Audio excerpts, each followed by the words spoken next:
Last week I gave you a first look at the PRISM ATO. This week I'm going to dive into it, set it up, and give you my feedback. So I grabbed the PRISM, put it down in my sump, and they recommend that you have it about halfway up the PRISM as your working water level in your sump.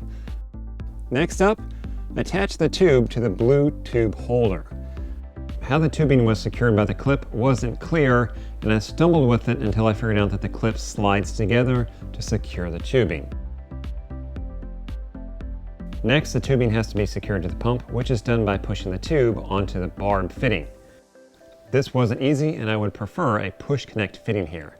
It's not the end of the world, just get ready to fumble with pushing the tube on, and if you can take the time to heat up some water and warm up the tube, it might go a little easier for you. Next up, plug in the power source and plug in the pump to the PRISM. Here's one thing I did like. The pump power supply and the pump plug itself are different sizes, so it's hard to mess those up. Then everything's fired up, and I waited. Didn't top off. Okay, let's pull the PRISM up out of the water level and try to manually make it top off that way.